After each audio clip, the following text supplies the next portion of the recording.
Welcome to Hip to the Scene. Talking music, videos, and everything in between.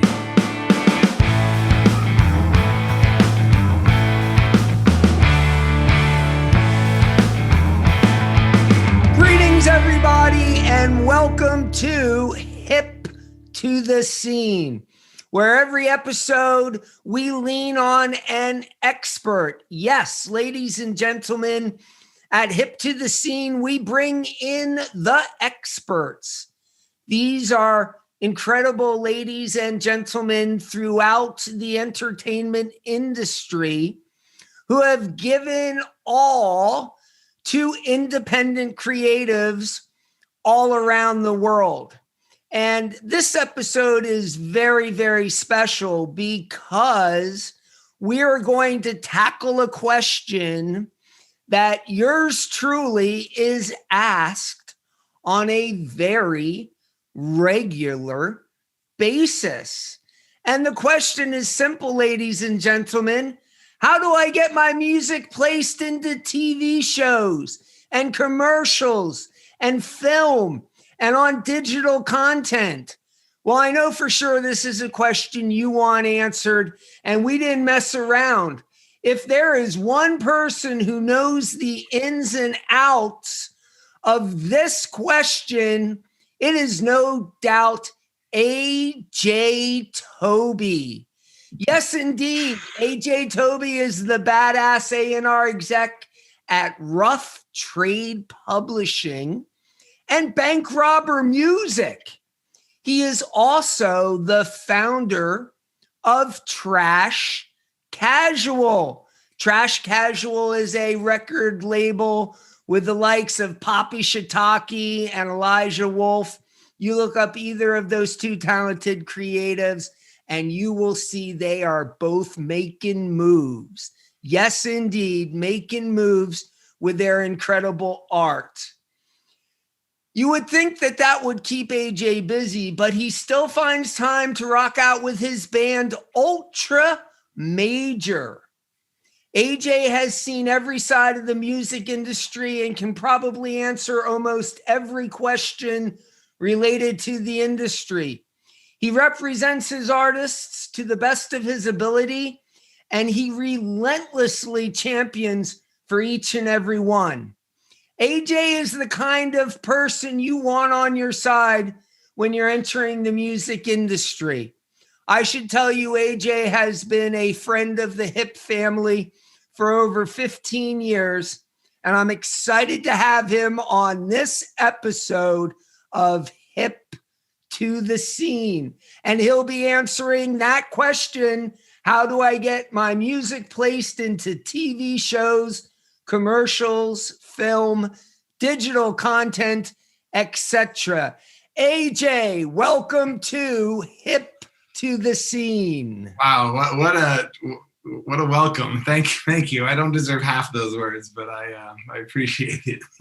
Well, you know, the truth has a certain ring to it, and it certainly isn't so bragging, AJ, if you have done all of this, giving of yourself to so many of these incredible bands and artists.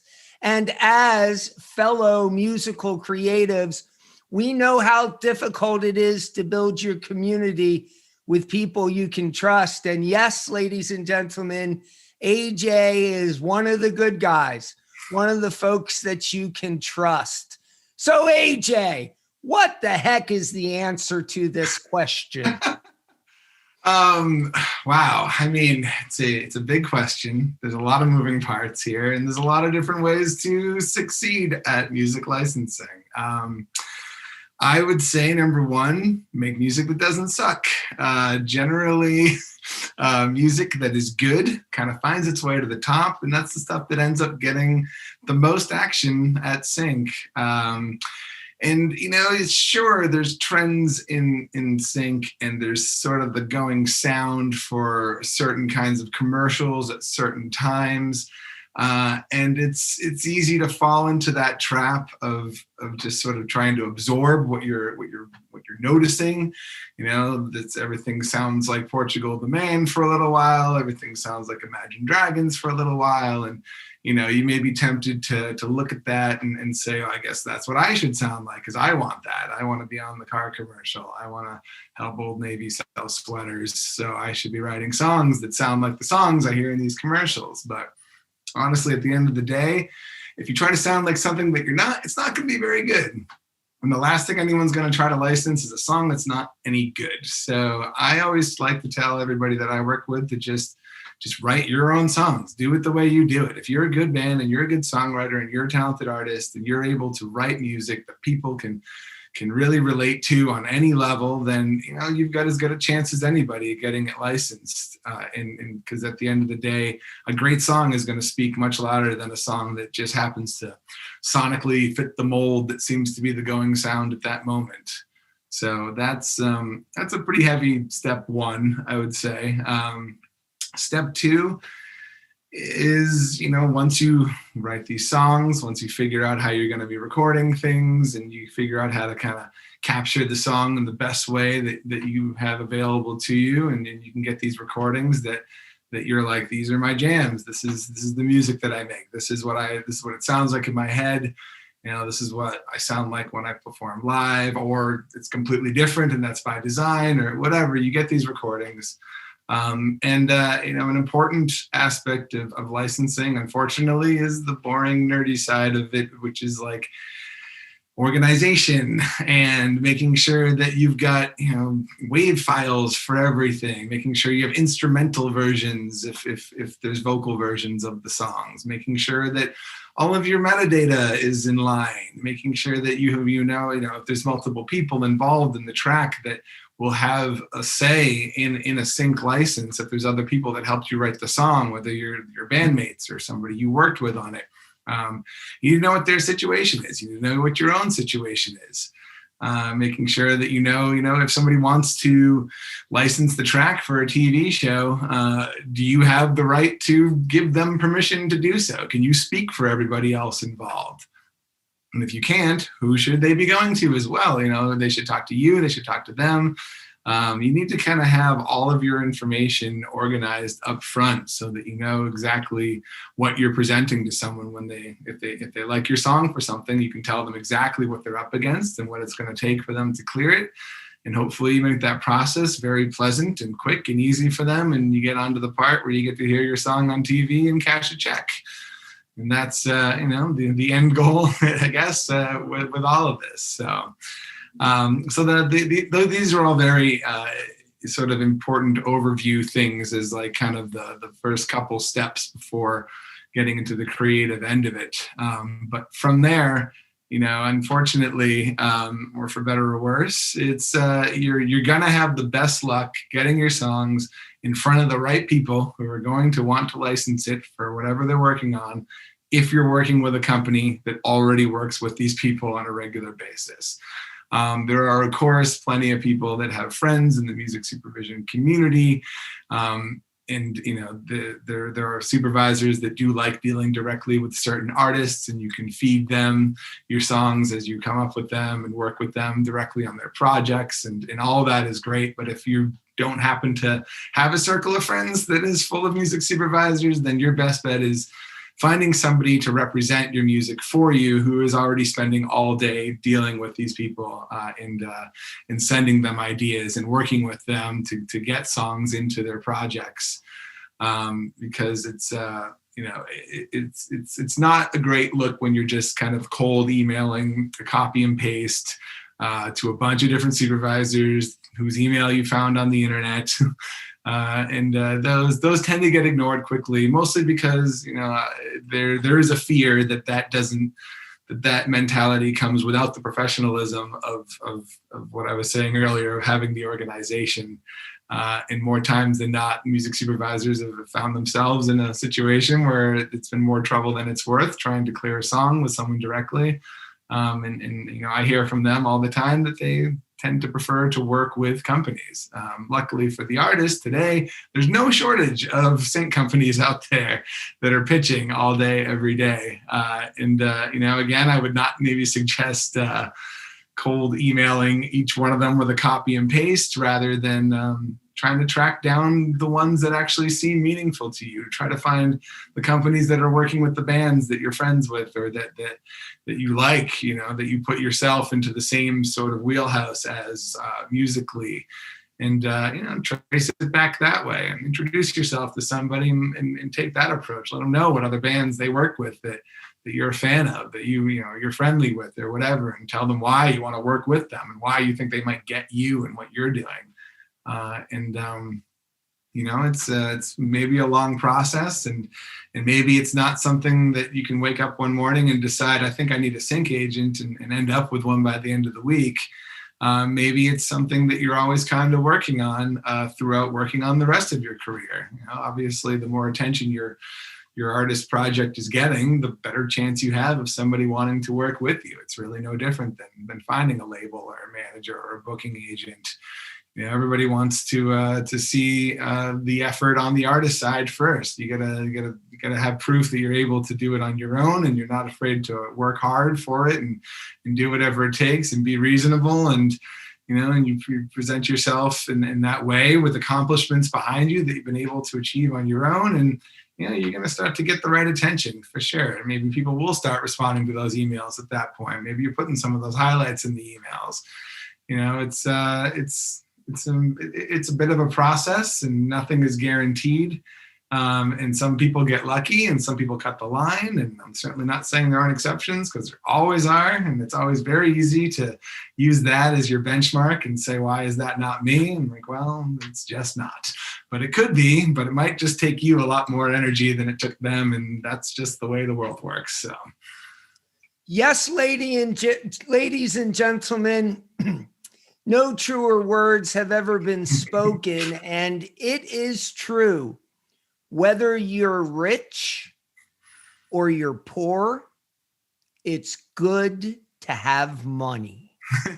And ladies and gentlemen, when you see that BMI check in the mailbox, your heart just fills up with joy. Or perhaps you're with ASCAP and that check arrives. No better feeling in the world. AJ, that's true, and I'm sure your clients say it too. Of course. I mean, there's nothing better than getting paid for the art that you create and actually feeling appreciated and valued for it. Well, everyone watching this transmission, I know right now you're feeling anxious because you got to be in it to win it. And what AJ said is absolutely true. There are a ton of people out there that could potentially give you the runaround. So we speak about community all the time here on Hip to the Scene. And wouldn't you agree, AJ, this really is a good time to lean on people within your community saying, I really need to find someone who is going to give me a fair shot with these people. I get it. Nothing is guaranteed, but I have 4 new songs, and I see the commercials on TV, and I see the songs getting into films, and I see the music being used on the digital content I enjoy. How do I break through?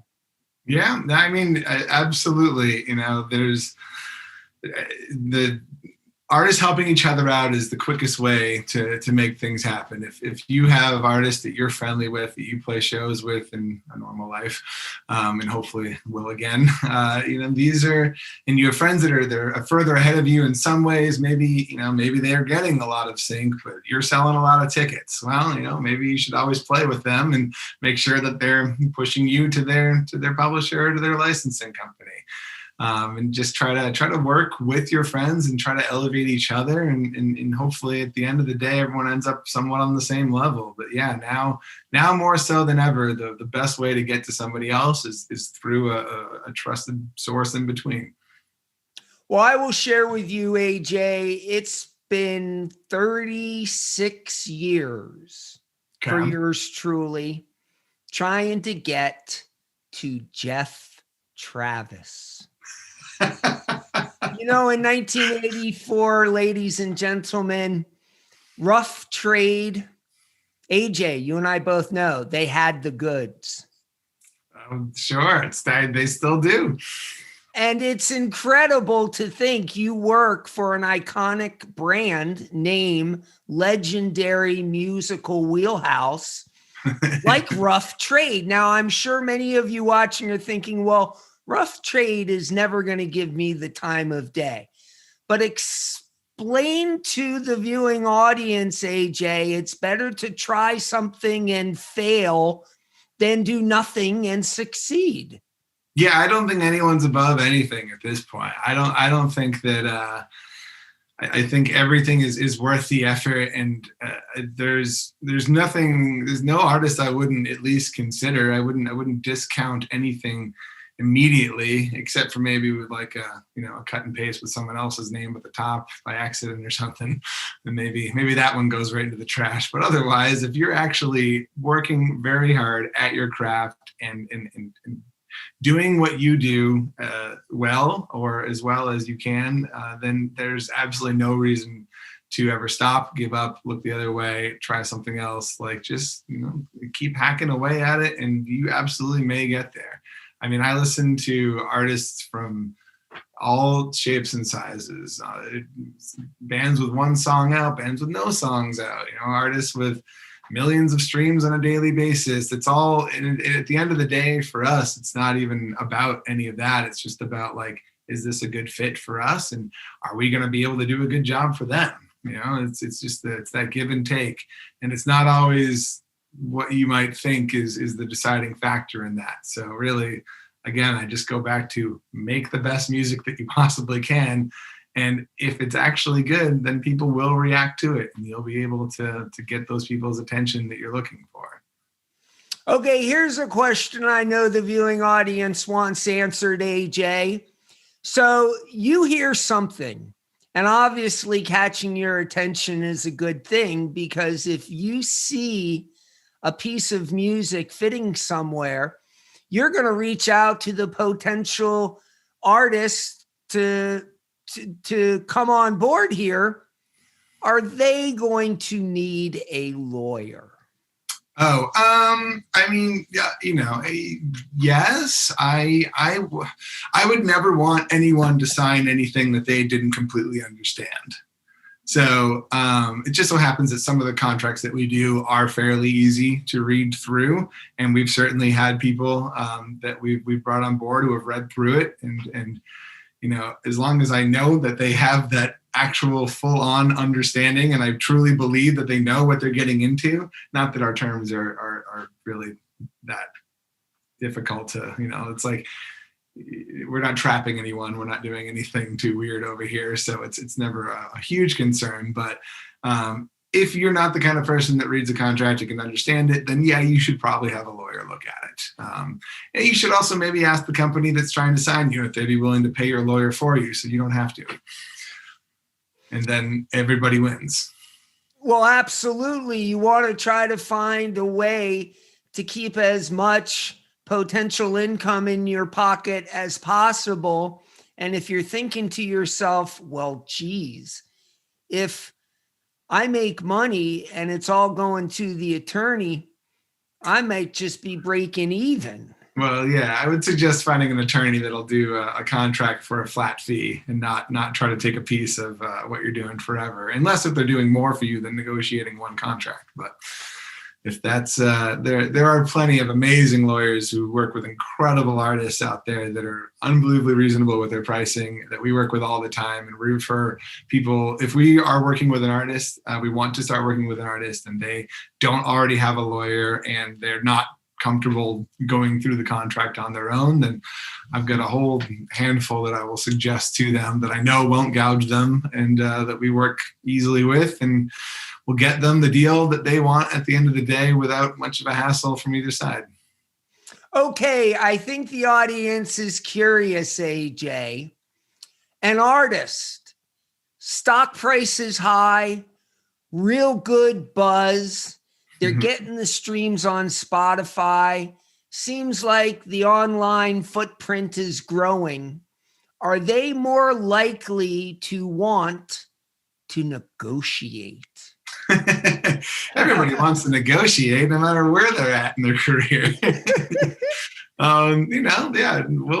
We negotiate. That's fine. We can play that game. It's all good. There's always a give and take. The deals that we offer up front, I think personally, very fair. I'd feel comfortable with them myself. But if someone really has a fundamental problem with an aspect of it and they want something changed, then we'll hear that out. And if we agree that, yeah, I guess that would work out better for you, then all right, let's change that. So negotiations are just part of it. It's not a boilerplate for us. Every signing is a little different. Every deal is a little different. And some of them, at the end of the day, they equal out and they're all about the same for everybody, but there definitely may be some different aspects in each. All right. True or false? Artists often think that making a great cover song is a shortcut to a lucrative licensing opportunity.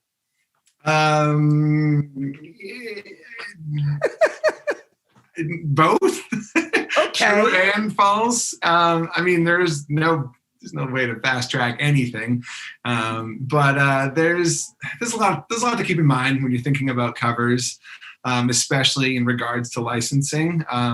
You're going to want to do a lot of research if your goal is to make a cover for licensing purposes. You got to do some research ahead of time. You have to make sure you're doing it right. Make sure you're covering an artist that actually will allow their covers of their songs to be licensed.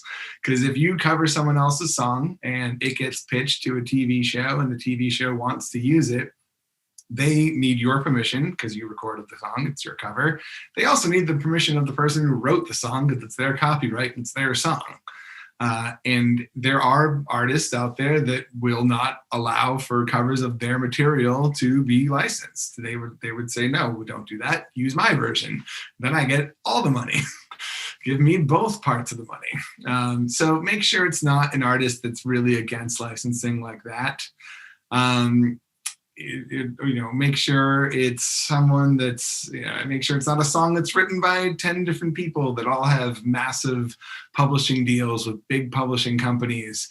And it's going to be a nightmare for any music supervisor to try and clear. Because, you own the master recording. It's your recording. It's your cover. You can sign off on 100% of that.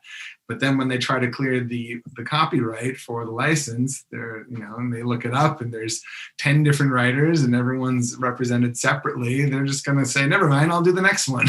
And they're going to go on to another song because nobody wants to deal with that, especially not just for a cover. So I would look into the situation with the publishing and see if, one, it's even clearable by artist, and two, if it's going to be difficult to clear by everyone that's associated with it. Once you get through that and you've found the song that you want to cover, the next thing is then the creative step. Don't cover it note for note. Don't go for it in the same exact way. Don't give people a reason to just want to use the original. You have to recreate it. You have to make it yours. You have to make it different. And you have to make it different from every other cover out there. You can't just take someone else covered another song in a different way and it was interesting, but then you're just ripping off them. That's not going to do you any favors either. You really need to create a version of a song that sets yourself apart from every other time anyone's ever heard this song in any other way. And sometimes that's like flipping it for like the vocal. Maybe it's a female vocal on the original, so you put a male vocal on the cover. Maybe it's a really fast dancey song in the original, and so you slow it down to a ballad on the cover, and sort of like repackaging it and representing it in a different way, as long as it's still recognizable to the original and people are like, oh, I know this song. It's even better if it takes them a second to realize what it is, because, oh wow, it just sounds so different. look at all the creepy covers and all the movie trailers for so many years. It was, take an 80s pop song and slow it down and make it scary. And not that I would not suggest continuing to do that, although it doesn't seem to have completely gone away. But hopefully soon. And until then, let's try to find the next trend. Let's try to find the next era of covers. All right, my friend, exclusive agreement as opposed to a non-exclusive agreement. Exclusive, in my opinion. There may be others that would present a different opinion, but for us, we only do exclusive deals. I would not work with an artist non-exclusively. It's just more trouble than it's worth. It's a headache. You pitch a track for a TV show, another company pitches the same track for a TV show. The music supervisor gets both of them and just looks at it and goes, now what? Now I got to pick favorites. I got to decide which company I think sent it to me first so that they can claim the credit and they can get the commission. They're probably just going to say, never mind, I'll go to the song that they both didn't pitch so I don't have to deal with that. It's a stress on the supervisor. It's a stress on the companies if they do come back, and then everyone's scrambling to try and figure out, digging into their emails, who sent it first, who can prove this, who can prove that. And it's a mess, and no one should have to deal with that. So I say go exclusive. And also that's a good way to know that your company is really caring about you, because they know that you are their responsibility. They're the only ones working your music. So they're going to put everything that they have into it, because it's not like, oh, well, maybe that other company will win for them. And then I guess it's fine. No, it's you or nobody. Well, I know my audience very well, AJ, and I know they're listening to this transmission and they're saying, wow, exclusive. Well, that sure sounds darn swell if it's Rough Trade Publishing or Bank Robber. But exclusive kind of sounds like I'm putting all my eggs in the same basket, and gosh knows this company that's sweating me, they ain't no Rough Trade Publishing or Bank Robber. Wouldn't I be better off with a non-exclusive? No. Okay. I say hold out until you find, I don't know. If you really vibe with them and you feel like they're going to actually care and they're going to give you all of their attention and they're going to work for you, then I would say fine.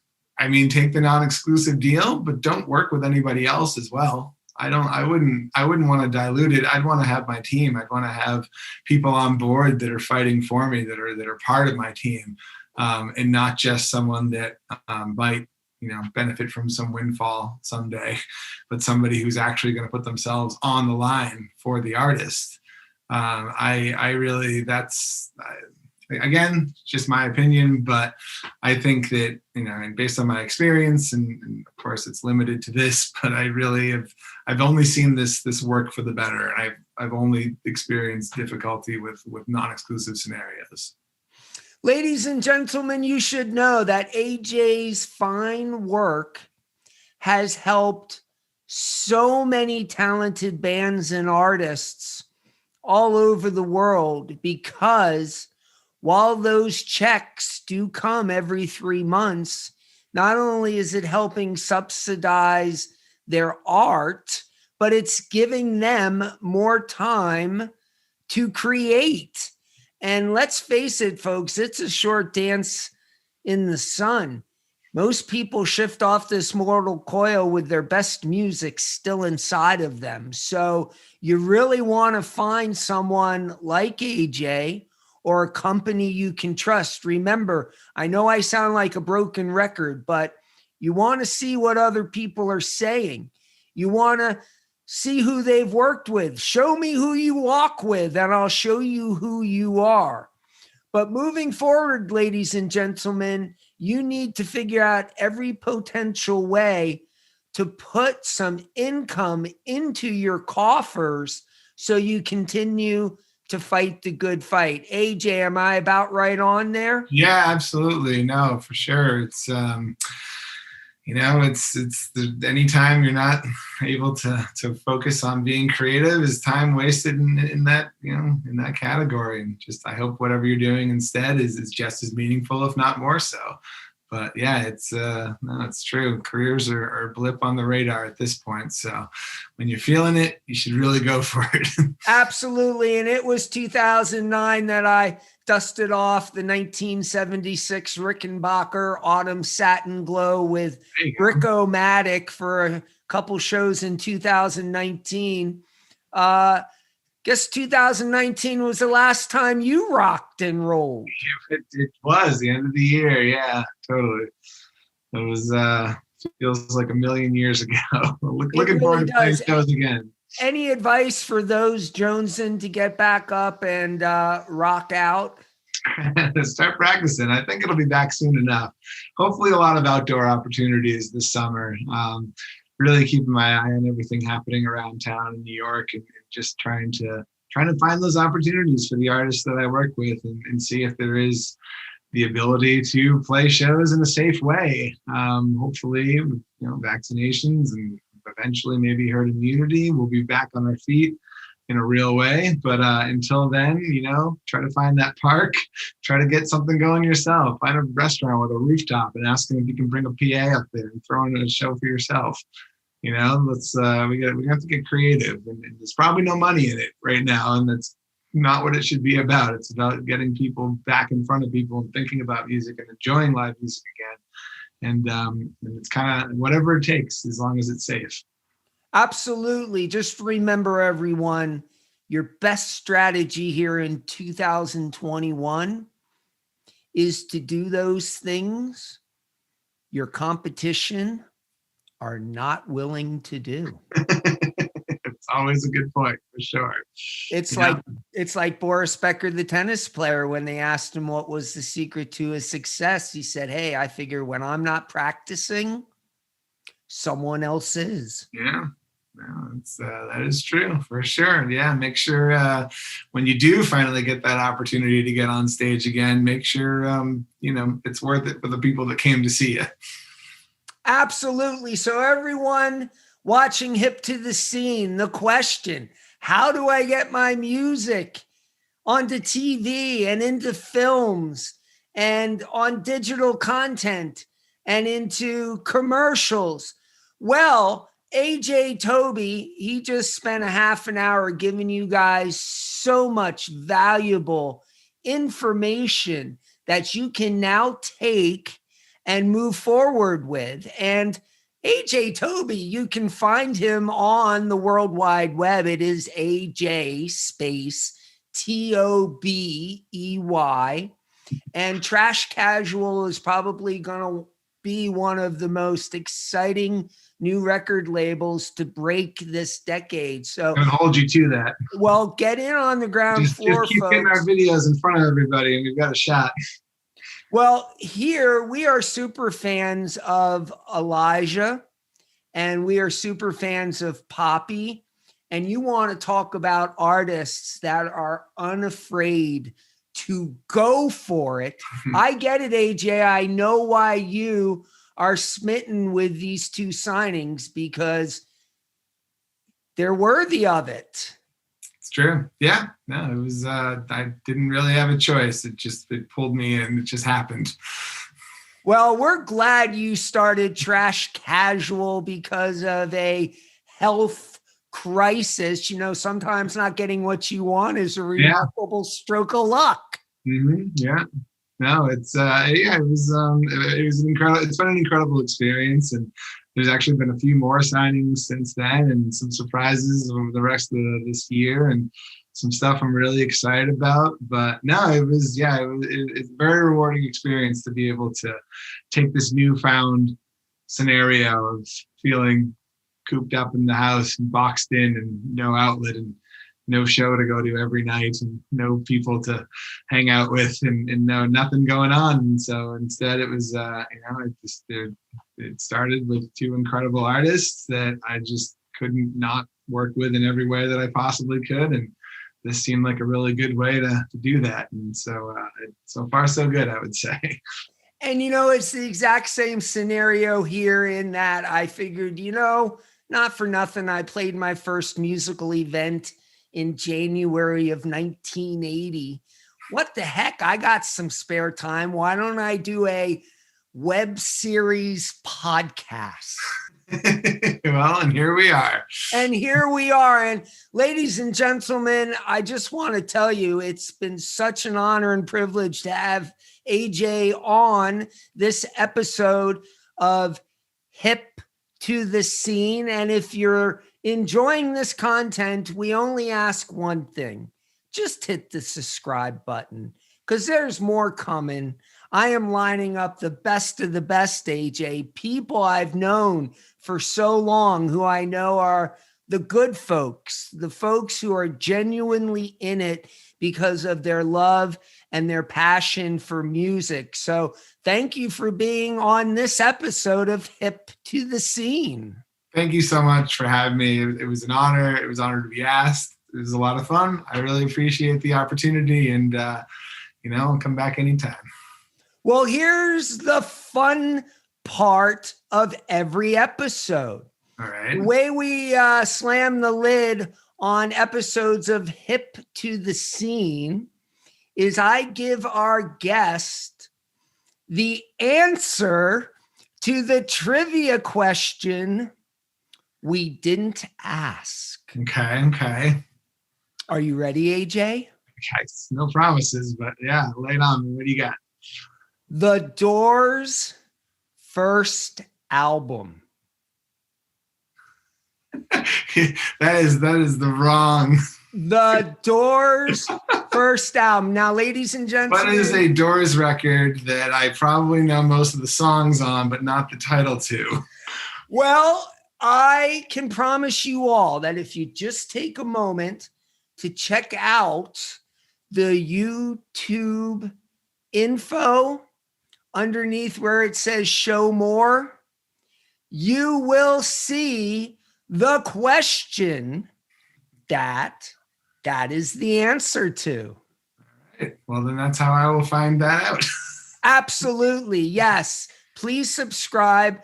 Please check out the info within the YouTube description, as well as, of course, if you're listening via podcast, please continue to listen.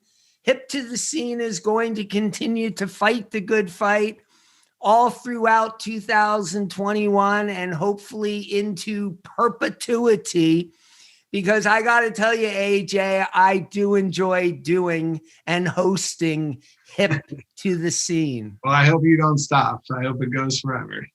Well, from your lips to the big guy's ears, I do enjoy it. And everybody watching, we do appreciate you tuning in. More to come.